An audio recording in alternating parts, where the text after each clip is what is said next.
Hi, are you taking the Life in the UK test?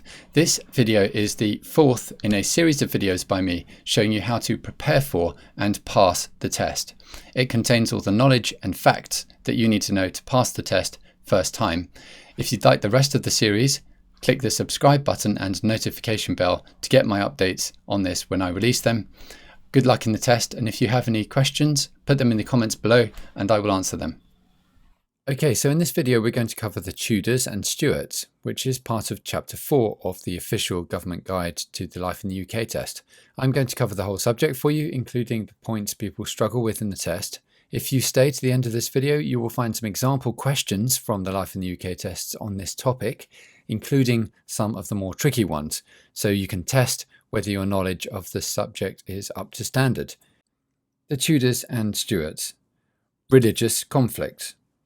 After his victory in the Wars of the Roses, Henry VII wanted to make sure that England remained peaceful and that his position as king was secure. He deliberately strengthened the central administration of England and reduced the power of the nobles. He was thrifty and built up the monarchy's financial reserves. When he died, his son Henry VIII continued the policy of centralising power. Henry VIII was most famous for breaking away from the Church of Rome and marrying 6 times. The 6 wives of Henry VIII.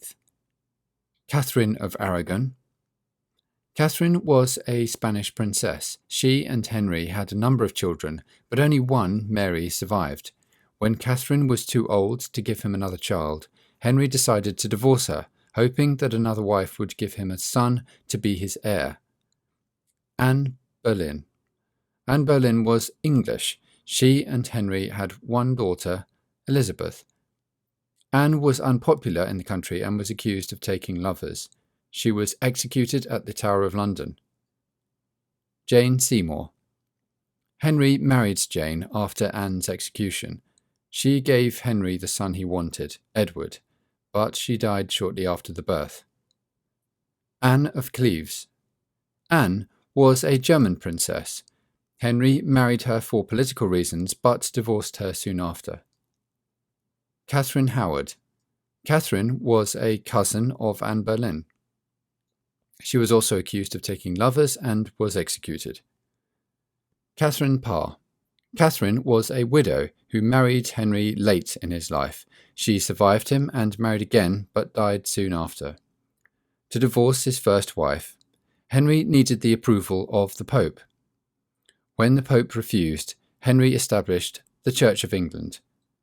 In this new church, the king, not the Pope, would have the power to appoint bishops and order how people should worship.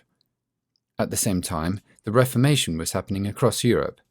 This was a movement against the authority of the Pope and the ideas and practices of the Roman Catholic Church. The Protestants formed their own churches. They read the Bible in their own languages instead of in Latin. They did not pray to saints or at shrines. They believed that a person's own relationship with God was more important than submitting to the authority of the Church. Protestant ideas gradually gained strength in England, Wales, and Scotland during the 16th century. In Ireland, however, attempts by the English to impose Protestantism, alongside efforts to introduce the legal system of laws about the inheritance of land, led to rebellion from the Irish chieftains, and much brutal fighting followed. During the reign of Henry VIII, Wales became formally united with England by the Act for the Government of Wales. The Welsh sent representatives to the House of Commons and the Welsh legal system was reformed. Henry VIII was succeeded by his son Edward VI, who was strongly Protestant. During his reign, the Book of Common Prayer was written to be used by the Church of England. A version of this book is still used by some churches today. Edward died at the age of 15 after ruling for just over 6 years, and his half-sister Mary became queen. Mary was a devout Catholic and persecuted Protestants. For this reason, she became known as Bloody Mary. Mary also died after a short reign, and the next monarch was her half-sister, Elizabeth, the daughter of Henry VIII and Anne Boleyn. Queen Elizabeth I was a Protestant. She re-established the Church of England as the official church in England. Everyone had to attend their local church, and there were laws about the type of religious services and the prayers which could be said, but Elizabeth did not ask about people's real beliefs. She succeeded in finding a balance between the views of Catholics and the more extreme Protestants. In this way, she avoided any serious religious conflict within England. Elizabeth became one of the most popular monarchs in English history, particularly after 1588, when the English defeated the Spanish Armada, a large fleet of ships, which had been sent by Spain to conquer England and restore Catholicism. The Reformation in Scotland, and Mary, Queen of Scots. Scotland had also been strongly influenced by Protestant ideas. In 1560, the predominantly Protestant Scottish Parliament abolished the authority of the Pope in Scotland, and Roman Catholic religious services became illegal. A Protestant Church of Scotland with an elected leadership was established, but, unlike in England, this was not a state church. The Queen of Scotland, Mary Stuart, now often called Mary, Queen of Scots, was a Catholic. She was only a week old when her father died and she became queen. Much of her childhood was spent in France. When she returned to Scotland, she was the centre of a power struggle between different groups. When her husband was murdered, Mary was suspected of involvement and fled to England. She gave her throne to her Protestant son, James VI of Scotland. Mary was Elizabeth I's cousin and hoped that Elizabeth might help her, but Elizabeth suspected Mary of wanting to take over the English throne and kept her a prisoner for 20 years. Mary was eventually executed, accused of plotting against Elizabeth I. Exploration, poetry, and drama. The Elizabethan period in England was a time of growing patriotism, a feeling of pride in being English. British explorers sought new trade routes and tried to expand British trade into the Spanish colonies in the Americas. Sir Francis Drake, one of the commanders in the defeat of the Spanish Armada, was one of the founders of England's naval tradition. His ship, the Golden Hind, was one of the first to sail right around, in other words, circumnavigate, the world. In Elizabeth I's time, English settlers first began to colonize the eastern coast of America. This colonization, particularly by people who disagreed with the religious views of the next two kings, greatly increased in the next century. The Elizabethan period is also remembered for the richness of its poetry and drama, especially the plays and poems of William Shakespeare. William Shakespeare, 1564 to 1616. Shakespeare was born in Stratford-upon-Avon, England. He was a playwright and actor and wrote many poems and plays. His most famous plays include A Midsummer Night's Dream, Hamlet, Macbeth, and Romeo and Juliet. He also dramatized significant events from the past, but he did not only focus on kings and queens. He was one of the first to portray ordinary Englishmen and women. Shakespeare had a great influence on the English language and invented many words that are still common today.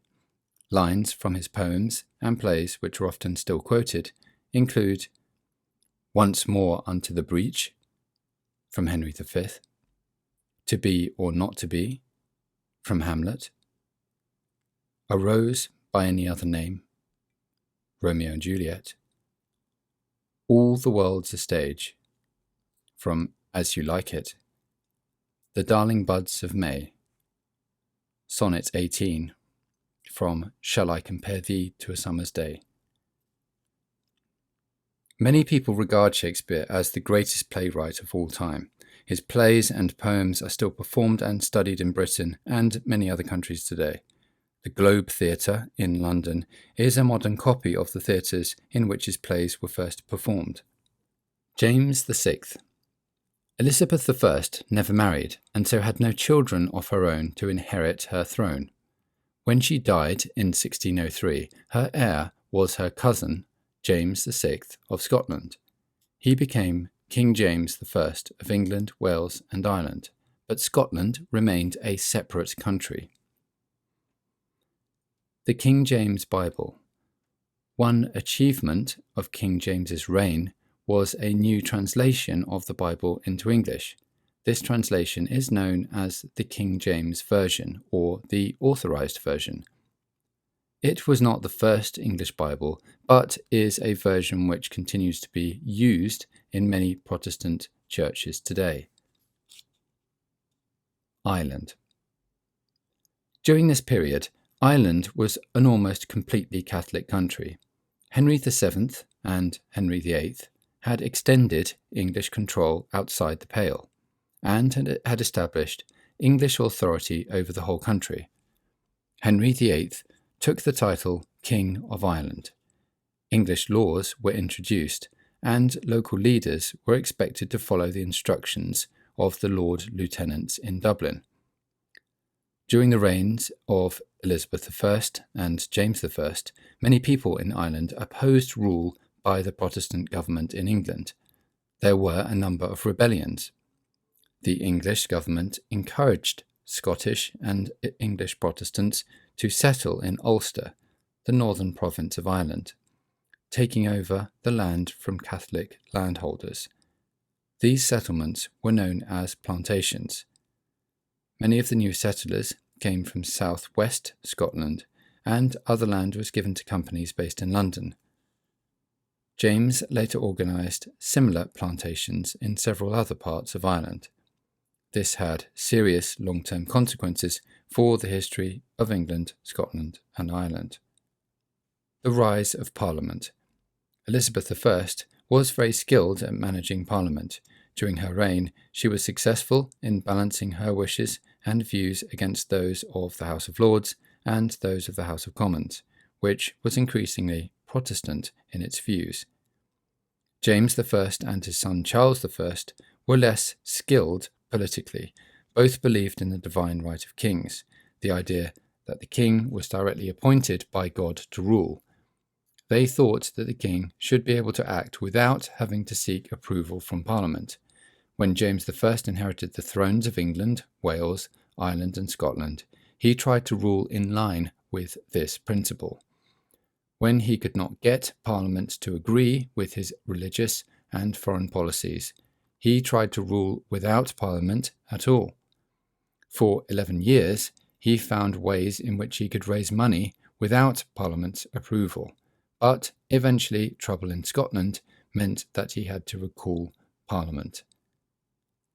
The beginning of the English Civil War. Charles I wanted the worship of the Church of England to include more ceremony and introduced a revised prayer book. He tried to impose this prayer book on the Presbyterian Church in Scotland, and this led to serious unrest. A Scottish army was formed, and Charles could not find the money he needed for his own army without the help of Parliament. In 1640, he recalled Parliament to ask it for funds. Many in Parliament were Puritans, a form of Protestants who advocated strict and simple religious doctrine and worship. They did not agree with the king's religious views and disliked his reforms of the Church of England. Parliament refused to give the king the money he asked for, even after the Scottish army invaded England. Another rebellion began in Ireland because the Roman Catholics in Ireland were afraid of the growing power of the Puritans. Parliament took this opportunity to demand control of the English army, a change that would have transferred substantial power from the king to Parliament. In response, Charles I entered the House of Commons and tried to arrest 5 parliamentary leaders, but they had been warned and were not there. No monarch has set foot in the Commons since. Civil war between the king and Parliament could not now be avoided and began in 1642. The country split into those who supported the king the Cavaliers, and those who supported the Parliament, the Roundheads. Oliver Cromwell and the English Republic. The King's army was defeated at the battles of Marston Moor and Naseby. By 1646, it was clear that Parliament had won the war. Charles was held prisoner by the Parliamentary Army. He was still unwilling to reach any agreement with Parliament, and in 1649 he was executed. England declared itself a republic, called the Commonwealth. It no longer had a monarch. For a time, it was not totally clear how the country would be governed. For now, the army was in control. One of its generals, Oliver Cromwell, was sent to Ireland, where the revolt, which had begun in 1641, still continued, and where there was still a royalist army. Cromwell was successful in establishing the authority of the English Parliament, but did this with such violence that even today Cromwell remains a controversial figure in Ireland. The Scots had not agreed to the execution of Charles I and declared his son Charles II to be king. He was crowned King of Scotland and led a Scottish army into England. Cromwell defeated this army in the battles of Dunbar and Worcester. Charles II escaped from Worcester, famously hiding in an oak tree on one occasion, and eventually fled to Europe. Parliament now controlled Scotland as well as England and Wales. After this campaign in Ireland and victory over Charles II at Worcester, Cromwell was recognised as the leader of the new republic. He was given the title of Lord Protector and ruled until his death in 1658. When Cromwell died, his son Richard became Lord Protector in his place, but was not able to control the army or the government. Although Britain had been a republic for 11 years, without Oliver Cromwell there was no clear leader or a system of government. Many people in the country wanted stability. People began to talk about the need for a king. The Restoration. In May 1660, Parliament invited Charles II to come back from exile in the Netherlands. He was crowned King Charles II of England, Wales, Scotland and Ireland. Charles II made it clear that he had no wish to go on his travels again. He understood that he could not always do as he wished, but would sometimes need to reach agreement with Parliament. Eventually, Parliament supported his policies. The Church of England again became the established official church. Both Roman Catholics and Puritans were kept out of power. During Charles II's reign in 1665, there was a major outbreak of plague in London. Thousands of people died, especially in poorer areas. The following year, a great fire destroyed much of the city, including many churches and St. Paul's Cathedral. London was rebuilt with a new St. Paul's, which was designed by famous architect Sir Christopher Wren. Samuel Pepys wrote about these events in a diary which was later published and is still read today. The Habeas Corpus Act became law in 1679. This was a very important piece of legislation which remains relevant today. Habeas corpus is Latin for "you must present the person in court." The Act guaranteed that no one could be held prisoner unlawfully. Every prisoner has a right to a court hearing. Charles II was interested in science. During his reign, the Royal Society was formed to promote natural knowledge.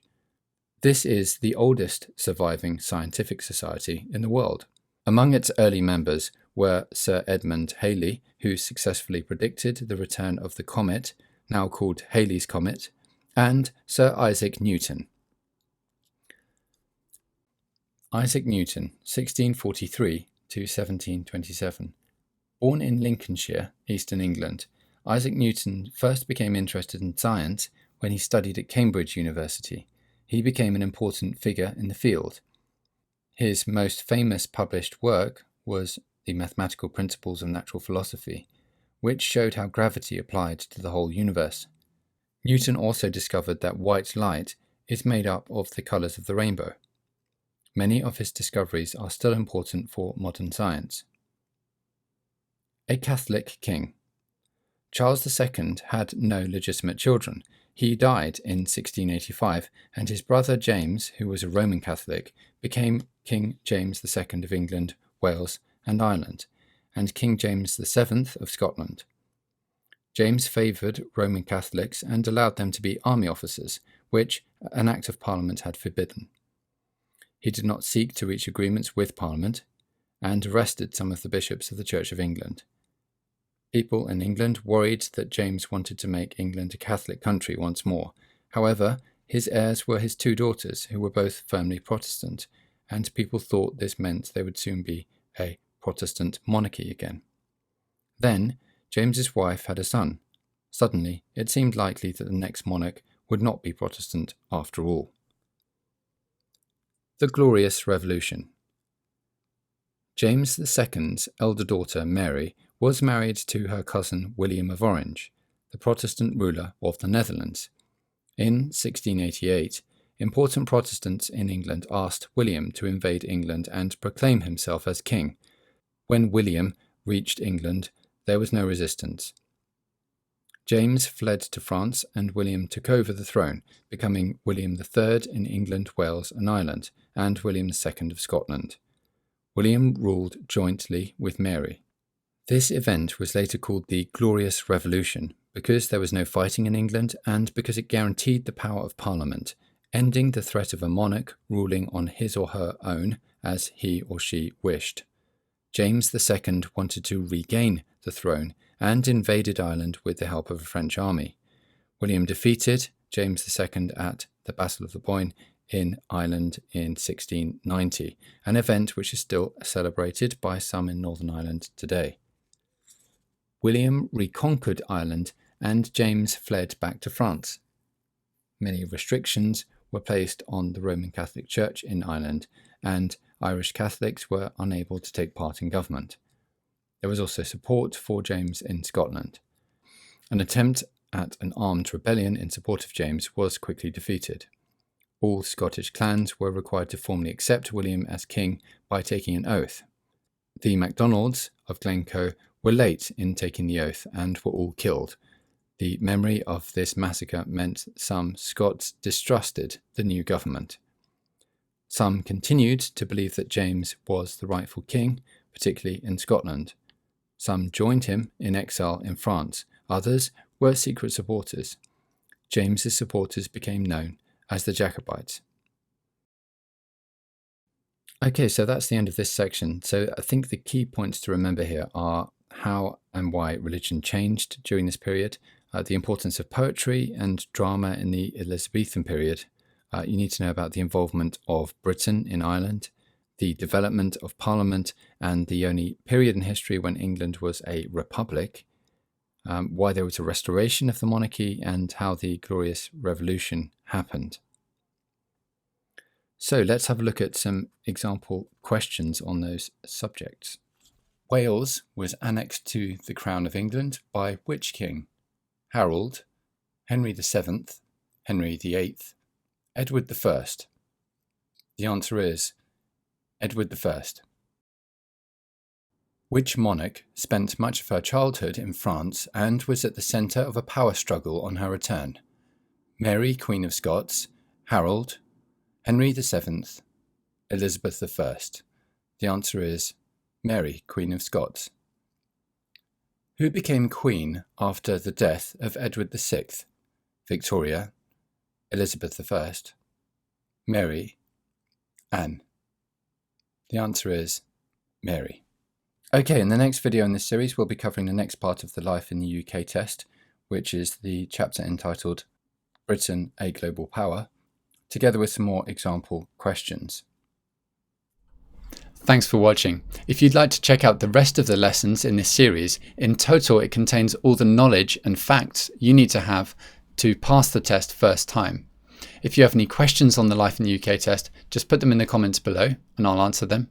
If you'd like to subscribe and click the notification bell, you'll get my updates on the Life in the UK test and how to prepare, also my practice tests so that you can do a trial run. If you have any questions on securing indefinite leave to remain and naturalising as a British citizen, I have a free consultation service, so contact me on the details below. Good luck in the test, and I'll see you in the next video.